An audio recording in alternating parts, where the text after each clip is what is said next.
Nos encontramos en un nuevo espacio de la sección Butacas Vacías, donde se exponen temas que normalmente no se tocan en los medios de comunicación. En esta ocasión estamos con don Efrén de Pablos, presidente y fundador de la Asociación Cruz de San Andrés, que nos va a hablar en esta ocasión del martirio en la Iglesia, del martirio en la actualidad. Sería bueno, Efrén, que empecemos definiendo martirio. ¿Qué se entiende por martirio? Martirio, la definición clásica que da la Iglesia Católica, implica la muerte de una persona por persecución de fe, es decir, por odio a Cristo. Entonces, esta persona tiene que tener unas cualidades humanas, primero de amor a Cristo, evidentemente, y luego de aceptación de ese hecho y de perdón hacia aquellos que producen su muerte, hacia aquellos que le están torturando. Por lo tanto, también hay otro componente que es una persona que le tortura y le tortura expresamente por odio a la fe, por odio a Cristo. Yo personalmente considero que todos tenemos que ser un poquito, si los cristianos en general, tenemos que ser un poquito mártires, porque el mártir, la definición de la etimología de la palabra mártir, viene de testigo. Es testigo de Cristo y evidentemente la máxima forma que podemos dar de testimonio de nuestra fe en Cristo es entregar nuestra propia vida. Por lo tanto, el martirio claro es el que muere por Cristo. Pero también es, en cierta medida, podríamos decirlo, entre comillas, mártir aquel que por su fe en Cristo lo pasa mal en la sociedad. Por ejemplo, pongo un ejemplo personal, el juez Ferrín Calamita, que buscando el bien de los demás desde una posición claramente cristiana, busca el bien de un niño y se enfrenta al lobby gay en nuestros días, y por esa defensa de ese niño, por ese amor a ese niño, ese amor cristiano, de buscar el bien de ese niño, al enfrentarse al lobby gay, se encuentra con una posición que le arrasa y le expulsa de la carrera judicial, pierde su estatus económico y, bueno, evidentemente es un mártir pequeñito, no es un mártir clásico, pero sí que hay un cierto martirio, y como él, pues muchos en nuestra sociedad también lo están pasando, ¿no? Háblenos de la espiritualidad del martirio. Claro, la Iglesia en sí misma, y por lo tanto cada uno de sus componentes, es decir, cada cristiano, de alguna manera tiene que seguir el camino de Cristo. Es decir, la Iglesia no puede ser una Iglesia verdadera aquella que no es una Iglesia mártir, es decir, aquella que es una Iglesia que no sufre. Por eso yo me atrevería a decir que es evidente que Occidente es una sociedad apóstata, porque el Occidente cristiano ahora ya entre comillas, es una sociedad que no solo no está sufriendo en general, sino que está dando la espalda a aquellos que sufren, y ahí tenemos a una iglesia mártir, que es la iglesia en Asia, donde bien sea en los países de mayoría islámica, o bien sea en los países de mayoría atea marxista, o bien sea en países, pues, por ejemplo en la India, de hinduistas, pues están realmente pasándolo muy mal, mientras que las sociedades opulentas de Occidente, que han sido las grandes defensoras en el pasado, en la Edad Media, del cristianismo, pues prácticamente es que se niegan a mirar y a diferenciar el hecho contundente del martirio que están sufriendo nuestros hermanos en esas tierras. Por lo tanto, ¿dónde está la Iglesia hoy? La verdadera Iglesia de Cristo. Pues está en Asia y está en África, donde nuestros hermanos están siendo martirizados. Es una iglesia pujante, joven, fuerte, de un testimonio desgarrador. ¿Y dónde no está la iglesia? Pues en Europa. ¿Podría repasar los principales países en los que se están dando martirios en la actualidad? Si hablamos del martirio clásico, evidentemente estamos hablando de aquellos que son perseguidos hasta la muerte en defensa de su fe. Pues que duda cabe que es en los países islámicos donde más se está dando. Actualmente pues sabemos que en Nigeria son miles ya, pero muchos miles, no sé si ya decenas de miles, los asesinados a manos del grupo terrorista islámico Boko Haram. Sabemos que son miles también los cristianos que están muriendo en Irak y en Siria, pero también sabemos de muchísimos cristianos que por su fe lo están pasando fatal, pues por ejemplo en Pakistán o en Egipto, en el Chad, en Etiopía. Es prácticamente en todo el mundo islámico, todo el mundo de mayoría islámica, donde el cristianismo está siendo más cruentamente perseguido. Pero no podemos olvidar a otros países donde de mayoría atea, atea marxista especialmente, pero lo sustancial es su rechazo a Cristo y a la divinidad, y por eso se les persigue a estas personas, porque si no, no tendrían por qué temerlas, no tendrían por qué odiarlas hasta llegar al exterminio de las mismas. Pues no podemos olvidarnos de China y Corea del Norte, por ejemplo, pero también de Vietnam o de otros países de la zona, también teístas y no musulmanes, como es el caso de la India. En todos esos países los cristianos lo están pasando fatal y muchos lo están pagando con la vida. Sabemos, en el caso de China, por ejemplo, que el gobierno está intentando controlar a la iglesia, creando una iglesia oficial con obispos y tal. Es una iglesia paralela en la cual se le dan todas las facilidades para que ellos puedan predicar, tal, pero fuera de la obediencia de Roma, fuera de la obediencia del Papa. Ese es el hecho sustancial. Y por otro lado, evidentemente, subsiste la iglesia romana en China, que lo está pasando fatal, que está en las catacumbas, que se les retiran todas las posibilidades de prédica, se les encarcela a los obispos, desaparecen sus sacerdotes. Y bueno, últimamente ya es que retiraban hasta las cruces de las iglesias. Ahora mismo hay una campaña muy fuerte de la iglesia china, en la cual está pidiendo a todos los cristianos, que son millones y millones, pues que sean valientes y pongan una cruz en sus casas. Claro, la persecución en China no está siendo masivamente sanguinaria, no está matándolos masivamente, está siendo mucho más selectiva, está yendo a por personas concretas, y más que matarlas lo que hace es hacerlas desaparecer e hacerles un lavado de cerebro para que entren en la iglesia oficial, cosa que no están consiguiendo. Es más, en alguna ocasión lo que ha pasado es que alguno que creían ellos que lo tenían controlado, al nombrarlo ellos obispo, pues se ha salido de su obediencia y ha declarado la obediencia al Papa. Entonces, inmediatamente ha desaparecido.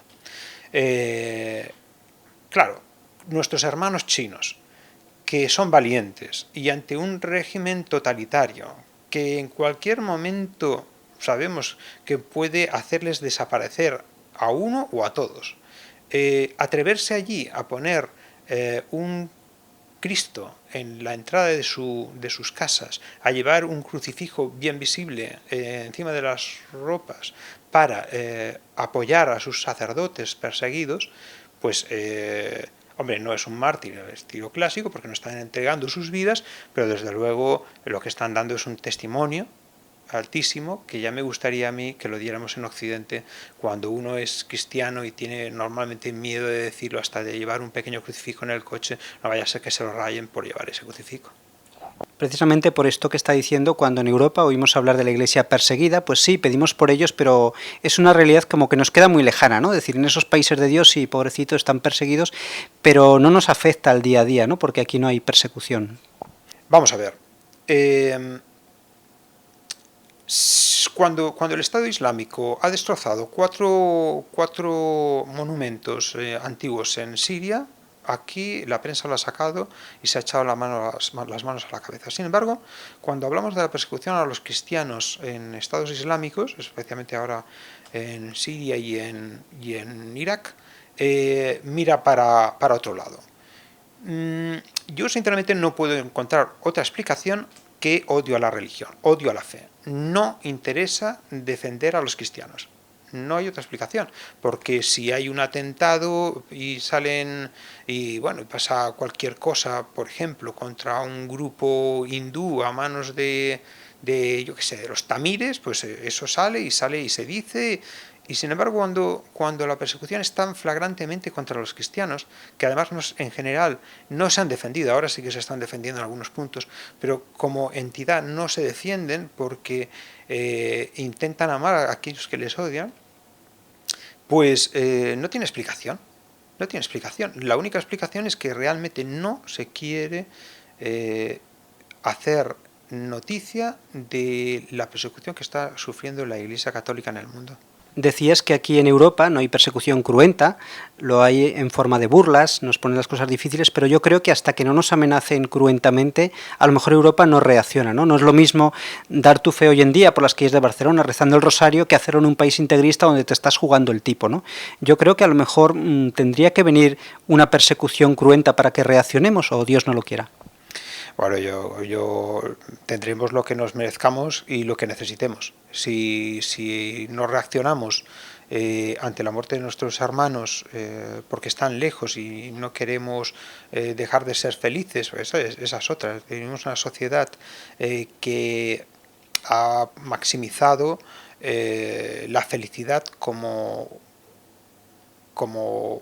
piedra angular de la existencia de cada persona, y no la verdad y la integridad, que sinceramente sería lo lógico, ¿no? Con sus sinsabores y evidentemente también con sus alegrías, pero negarse a mirar el sufrimiento de nuestros hermanos,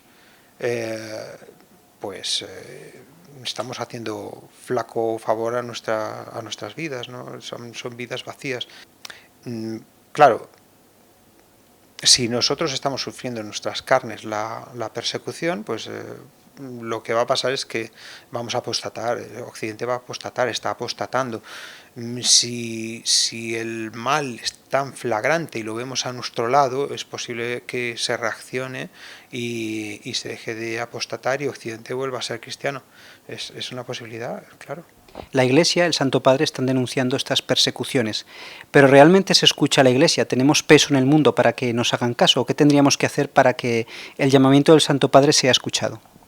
Yo creo que parte de la culpa, bueno, evidentemente cuando nos dicen, no, es que la Iglesia tiene mucho poder, primero es exagerado, desgraciadamente hoy ya no tiene tanto poder, y segundo, gracias a Dios que todavía tiene medios para hacer oír su voz, porque en un mundo egoísta, que sobre todo en Occidente es lo que se está imponiendo, la Iglesia es una voz moral que clama en un desierto.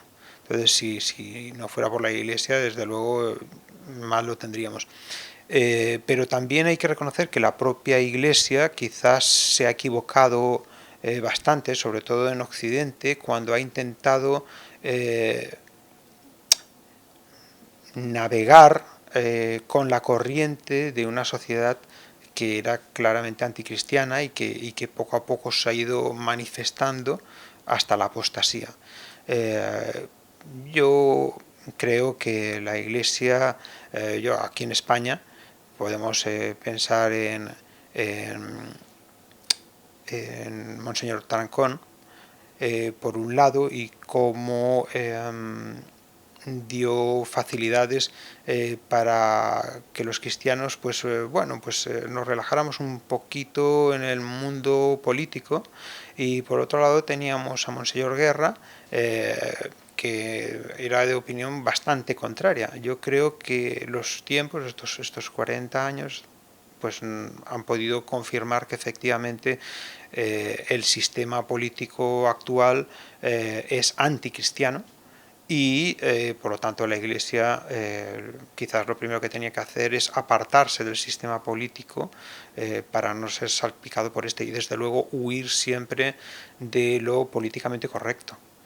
Últimamente también hay que decir, pues con orgullo, que tenemos obispos y que están haciendo declaraciones muy contundentes y muy poco políticamente correctas, separándose del discurso especialmente de la derecha, que muchos católicos consideran que es su partido, bueno, voy a decir claramente, del PP, y se están posicionando pues claramente en el mundo político ya pues en el vacío, porque no hay ningún grupo político en España que defienda una posición claramente católica y tenga representatividad en el Parlamento ni en ningún estamento público de importancia.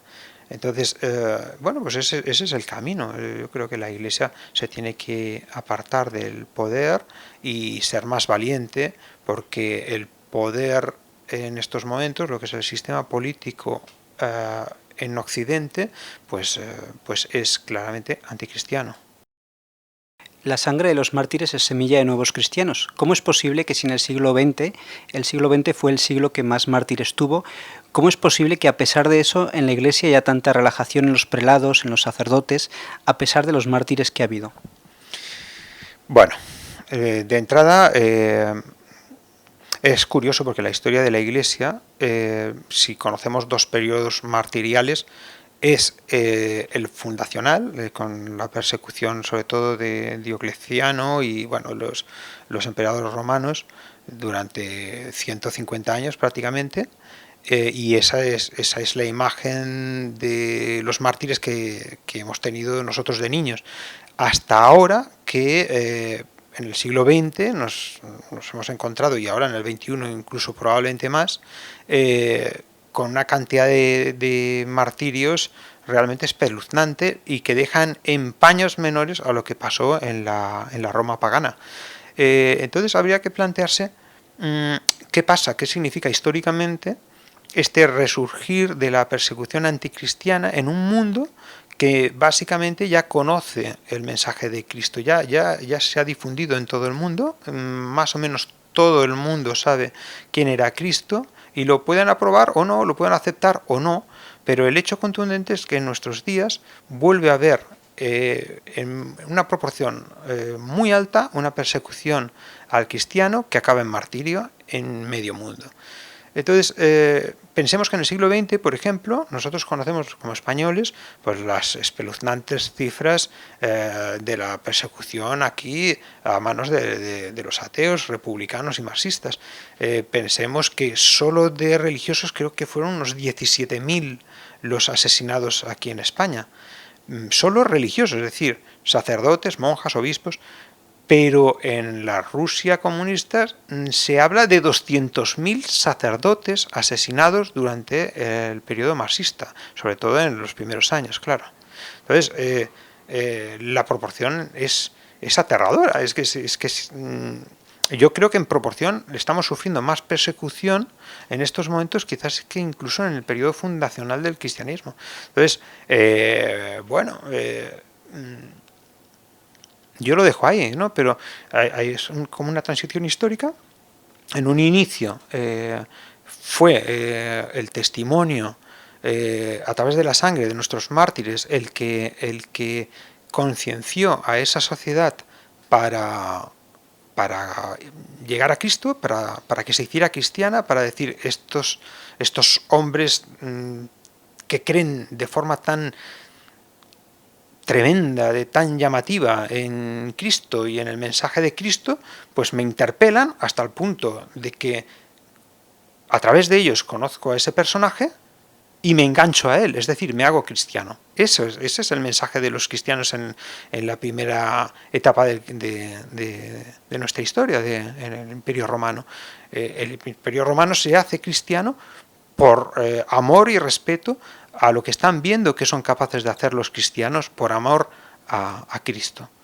Entonces, el hecho de que Occidente, que es la cuna del cristianismo, por lo menos para nosotros, haya olvidado ese mensaje de amor de Cristo, haya relegado, haya dado la espalda a Cristo, porque sigue conociéndolo, pero prefiere darle la espalda porque no quiere cargar con las obligaciones inherentes a ese mensaje, que implican una negación de uno mismo y un cierto padecimiento, ¿no? Porque claro, cuando uno es íntegro, pues tiene que ser consecuente con esa integridad. El cristiano respeta la verdad, acepta la verdad, y como la acepta, no transige con el autoengaño, no transige con ningún engaño, porque al fin y al cabo el pecado es la mentira siempre, es el engaño, el autoengaño o el engaño de otro. El pecado siempre es una mentira, subyace una mentira tras el pecado, mientras que la virtud siempre se basa en la verdad. Entonces, por eso el mensaje del cristiano, que por defender esa verdad es capaz de dar todo aquello que tiene, es decir, su propia vida, es tan contundente. ¿Qué pasa en esta sociedad donde cientos de miles de personas mueren por amor a Cristo defendiendo esa verdad y sin embargo la sociedad prefiere mirar hacia otro lado? Pues a lo mejor el que reacciona es el Altísimo. No lo sé, pero eso claro no, nosotros no podemos saber ni el día ni la hora, pero desde luego nos lo deberíamos al menos cuestionar, ¿no? Para despertar nosotros un poco. Y desde luego, solo si nosotros despertamos, pues esto puede terminarse, y Occidente desde luego de momento no está despertando. Sí, por eso mismo, y para ir sintetizando todo lo que me estás diciendo, lo que me planteo es lo siguiente, ¿no? Copiosa sangre derramada, muy abundante, pero pocos frutos de santidad. ¿Por qué hay este desequilibrio, no? Intenta ir un poquito a la causa última. Bueno, si la sociedad es apóstata y desea ser apóstata, es la negación de Cristo. Si niega la sangre de Cristo, evidentemente también va a negar la sangre de los que mueren por Cristo, porque no es mejor que la sangre de Cristo. Entonces ahí es un hecho, o sea, es incomprensible, pero es un hecho. Que alguien nos lo explique. Yo no tengo explicación de cómo es posible que Occidente, que se escandaliza por la muerte de un león famoso, porque un cazador se ha equivocado y ha matado a un león famoso, que hoy qué bonito y pobrecito animalito, y están degollando niños, matando y violando niñas hasta la muerte, que son cristianos y que lo están haciendo porque no quieren renegar de su fe, y Occidente prefiere mirar a otro lado, y todo el mundo es tan feliz y se siente muy bueno y defensor de los animalitos. Y luego, pues, criaturas que son de nuestros hermanos, maravillosas, niños encantadores, están sufriendo hasta la muerte, están viendo sus padres cómo les violan para obligarles a apostatar, y nosotros estamos aquí tan tranquilos. Bueno, pues yo tampoco tengo una explicación. O sea, Occidente ha apostatado. Quizás tenga mucho que ver el que seamos capaces de aceptar que 140.000 niños estén siendo masacrados en el vientre de sus madres y no protestemos y no digamos hasta aquí basta, esto no puede ser, porque esa sangre es una sangre que nos está cayendo a todos por nuestro silencio, porque también se peca por omisión, nos está cayendo a todos encima y está opacando nuestros corazones. Y al opacar nuestros corazones lo opaca con el pobre que tenemos cercano, pero mucho más lo opaca con aquel que tenemos lejano y podemos dejar de mirar.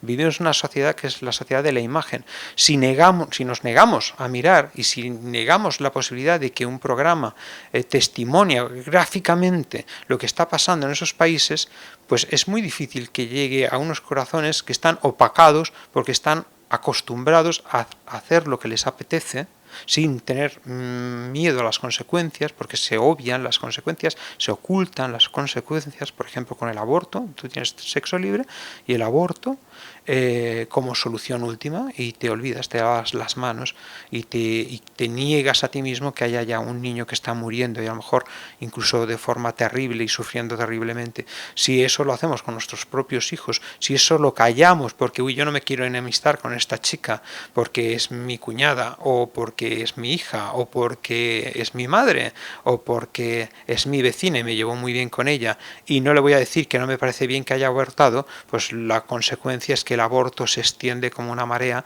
y esa sangre nos cae a todos, nos cae encima a todos. Entonces, claro, llega el martirio de nuestros hermanos y bueno, simplemente le damos la espalda y no queremos saber nada. Igual que no queremos preguntarnos por qué Cristo murió en la cruz. No, preferimos obviarlo, nosotros seguimos con nuestras vidas vacuas, vacías, en un mundo relativista y en la medida de lo posible pues somos entre comillas felices y esa es la vida en Occidente. ¿Por qué los poderosos de la Tierra, los grandes poderes fácticos mundiales, que en teoría tanto defienden los derechos humanos, no hacen nada para evitar esta escabechina, esta muerte masiva de cristianos, ¿no? Si quisiesen, ¿podrían cortarlo? Bueno, aquí ya entramos en palabras mayores. Vamos a ver. Una cosa es lo que el vulgo, la gente normal, hace y piensa, y otra cosa son las élites mundiales, que ahí sí los cristianos molestan. ¿Por qué? El nuevo orden mundial, la masonería y todos los a ellos asociados, pues parece que están dispuestos a buscar un gobierno mundial, el nuevo orden mundial.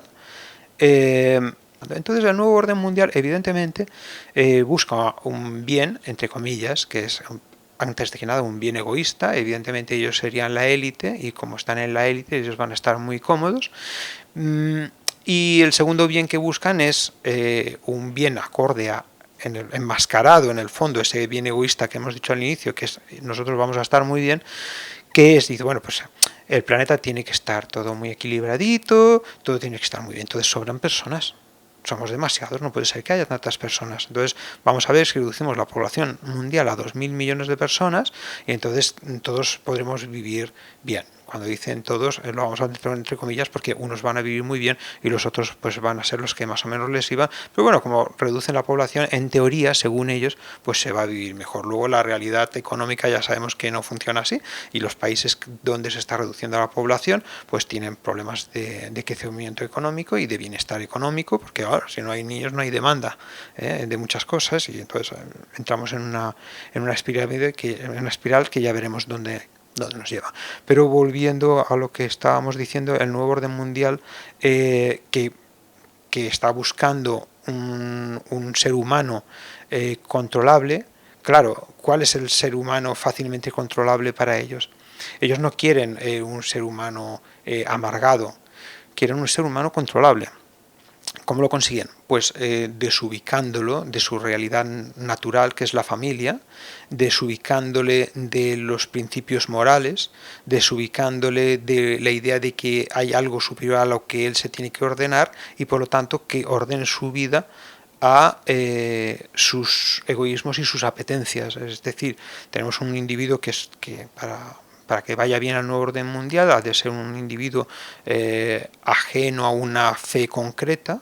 Puede tener fe, pero que sea, pues por ejemplo, el movimiento New Age es perfecto, ¿no? Bueno, yo sí que creo en Dios, pero creo en un Dios cósmico, y luego como es un Dios cósmico y no hay una escala de valores concretas, pues yo me creo la escala de valores que a mí me parece bien, y con eso voy tirando, y soy feliz, y luego, bueno, yo quiero a todo el mundo y lo trato muy bien, pero yo lo primero que me trato muy bien es a mí mismo y por lo tanto pues yo sin hacer daño a nadie pues hago lo que me da la gana y vivo una vida muy feliz, no me comprometo, por lo tanto pues soy una persona que no crea una familia, al ser una persona solitaria y en el fondo egoísta, porque está solo mirando su propia felicidad, es una persona que no va a ser contestataria, porque claro, no se va a enfrentar al poder porque eso sería un mal para él, esperará que se enfrente otro, él vivirá su vida tranquila en su casita, metiéndose en los menos follones posibles y arrimándose al árbol que más cobija, es decir, al poder en la medida que pueda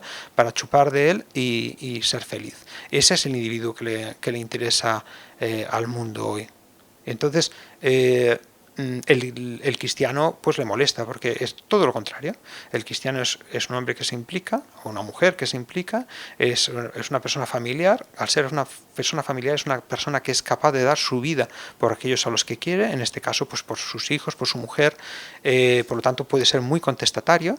Y la Iglesia como entidad pues tiende a arropar al ser humano y efectivamente, sobre todo, evidentemente a las familias, que es el entorno natural donde donde crecen los seres humanos, donde se les enseña a ser personas, donde se les enseña a amar y por lo tanto a ser contestatarios para defender a aquellos que aman.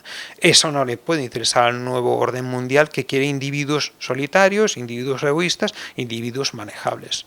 Cuanto más solo está un individuo, más manejable es. Cuanto más egoísta es, más manejable es.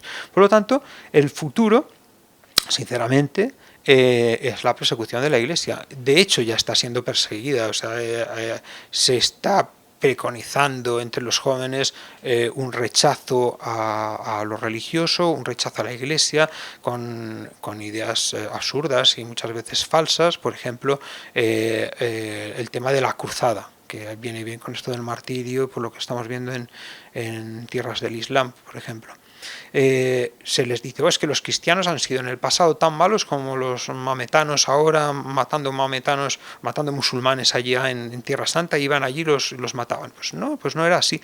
O sea, las cruzadas nacen 300 años largos una vez se ha expandido el Islam, y durante 300 y pico años no hay cruzada que valga, y sin embargo la persecución a los cristianos se padecía, y se padecía mucho. Tenemos que pensar que todo el norte de África era exactamente lo mismo que toda Europa, era cristiana y no se diferenciaba en nada, había sido parte del Imperio Romano, tanto todo Egipto como Túnez, como Libia, todo eso había sido Imperio Romano. Sin embargo, hoy no se parece en nada a Europa. ¿Por qué? ¿Cómo desaparecen los cristianos de todas esas zonas? Donde hoy en día solo en Egipto, donde la iglesia era fortísima, pues queda un 10%, más bien un poquito menos cada año, de cristianos todavía manteniendo su fe. ¿Por qué? Evidentemente porque son perseguidos. No desaparece la fe cristiana así porque sí, son perseguidos, y muy cruentamente, y de mil maneras distintas. La persecución que hace el Estado Islámico hoy, pues no creo que se diferenciara mucho de las persecuciones más sangrientas en los momentos álgidos que podía haber en cada país en ciertos momentos de la historia del Islam. Aquí en España, pues el Islam en lo que ellos llamaban al-Ándalus, pues también tuvo periodos de persecuciones muy cruentas, que al final, cuando los cristianos entran en Granada, prácticamente ya no es que no había cristianos, porque habían sido exterminados. Cuando el Islam se ve amenazado, pues con fiereza ataca a los cristianos, en este caso en España, y cuando puede, pues los erradica. En el siglo XIX, una de las persecuciones más atroces y más desconocidas de nuestro tiempo es la persecución que se produce en Turquía contra los cristianos armenios. En Turquía había un 10%, más, un veintitantos por ciento de población cristiana a principios del siglo XIX. Perdón, del siglo XX, antes era mayor todavía. Estaban los turcópolos, que habían ayudado a los cristianos, había mucha población cristiana por toda esa zona. En el siglo XX, durante la Guerra Mundial, aprovechándose de que el mundo está pendiente de lo que está pasando en el teatro europeo, en el enfrentamiento entre Francia e Inglaterra con Alemania y Austria y Rusia,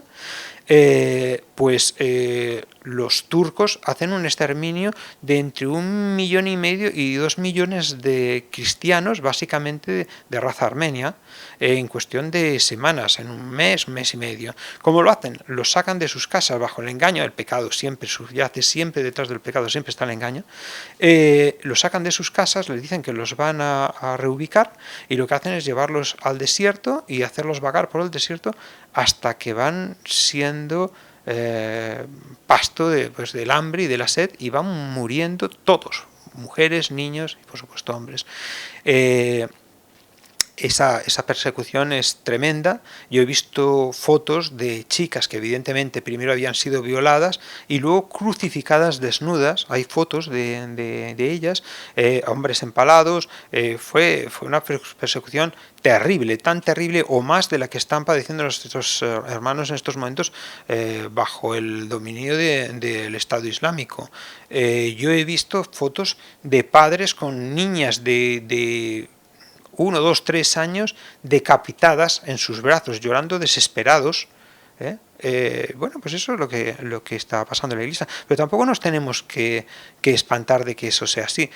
una de las definiciones que tiene la Iglesia, que tiene que cumplir la Iglesia para ser la verdadera Iglesia de Cristo, es que ha de ser perseguida, ha de sufrir martirio, porque la Iglesia, y en la medida que somos Iglesia, cada uno de nosotros debemos sufrir ese camino de nuestro Señor, en la medida que Dios nos mande, que es el martirio de nuestro Señor, es la cruz de nuestro Señor. Entonces, la Iglesia tiene que pasar ese martirio.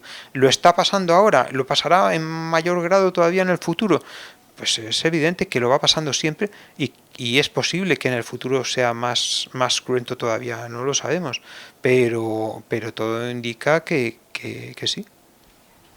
Es muy interesante todo lo que nos has contado, Efrén, una realidad que muchos no conocíamos con tanta profundidad, ¿no? Para ir finalizando y sintetizando, ¿nos podrías decir qué podemos hacer los cristianos de a pie para poder ayudar a los mártires? ¿Cómo podemos ayudar en la práctica a esta iglesia perseguida? ¿Qué es lo que podemos hacer por ellos? Yo creo que lo primero que tenemos que hacer es tomar ejemplo de ellos. El primer ejemplo es amar como cristianos, amarnos entre nosotros. Nosotros tenemos que amar a Cristo, dar testimonio de ese amor a Cristo, amarnos entre nosotros y a través de ese amor que nos hemos de tener entre nosotros, ser un ejemplo para la sociedad. Y por supuesto ser un ejemplo en la sociedad en la defensa de la verdad. Porque tampoco hemos mencionado que también se puede ser mártir por defender la verdad en sí misma, cuando lo que subyace detrás de esa verdad es Cristo. Porque de alguna manera es amor al mensaje de Cristo y la defensa de esa verdad. Por ejemplo, tenemos el caso de Santo Tomás Moro, que es el patrón de los políticos, que es martirizado porque se niega a reconocer a Enrique VIII como cabeza de la Iglesia anglicana, un hecho político, y porque lo que subyace, en concreto, lo que le está pidiendo Enrique VIII es que firme una declaración de nulidad matrimonial con su mujer para poderse volver a casar. Y como Santo Tomás Moro no acepta la mentira, sabe que se está jugando la vida, se gana primero un buen tiempo en el calabozo, en un pequeño martirio, y al final acaba perdiendo esa vida como testimonio de la defensa de la verdad cristiana, que es el amor entre un hombre y una mujer, y que no puede romperse por la arbitrariedad ni siquiera de un rey. Eso por un lado. Y luego, por ejemplo, tenemos otro ejemplo, claro, sería por ejemplo aquí en España, el de San Pelayo, un niño que por defender su virginidad y su integridad física, prefiere morir antes que caer en manos del califa Abderramán III, un gran califa maometano, que era un vicioso y bueno, lo que quería era beneficiarse a este chico porque era muy guapo, y evidentemente también subyace ahí un odio a la religión, por eso es mártir, porque se dan las dos cosas, ¿no? Por un lado quiere conseguir vencer la virtud del niño, y por otro lado ve que lo que subyace detrás de esa virtud es la fe cristiana, por lo tanto quiere erradicar la fe cristiana para poder beneficiarse al niño. Como no lo consigue, acaba torturando al niño y matándolo. Bien, Efrén, ya para finalizar vamos a pedir que hagas una oración por la iglesia perseguida y una última reflexión de todo lo que has hablado hasta ahora. Bueno, más que nada será una reflexión, una solicitud a todos los que vean este vídeo, sean cristianos o no, pero especialmente a los cristianos.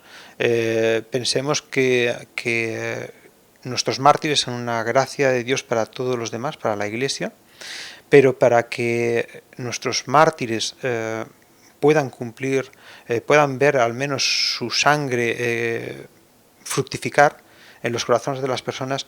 Para eso, el mensaje de nuestros mártires, sus muertes, sus vidas, la entrega que han hecho de sus vidas, tienen que ser conocidas por la gente, por el público en general. Entonces, realmente lo que yo creo que tenemos que hacer la Iglesia, todos los que formamos la Iglesia, es dar a conocer ese mensaje, no ocultarlo, no darles la espalda, sino coger esos vídeos que llegan a nosotros y pasarlos, rebotarlos, que lleguen a todo el mundo, cuestionarlos, conocer qué está pasando con nuestros mártires, por qué están muriendo, qué significa todas esas preguntas que nosotros nos hacemos tenemos que aportarlas a la sociedad, llevarlas a la sociedad, y ese sería el triunfo de nuestros mártires, que realmente su historia se sepa y que sea algo que remueva las conciencias de nuestra sociedad y les interpele ante la verdad de lo que está pasando. Tenemos que conseguir que la sociedad conozca lo que están pasando nuestros hermanos y sepa que lo están pasando por defender su fe, porque prefieren morir antes que perder su fe, y que están siendo matados por su fe, no por otra cosa. No es una cuestión de poder, se les mata porque son cristianos, y esa es la única razón por la que se les está persiguiendo y asesinando. Muchas gracias, Efrén de Pablos, por compartir con nosotros la persecución que están sufriendo en diferentes lugares del mundo los cristianos, en este espacio de Butacas Vacías.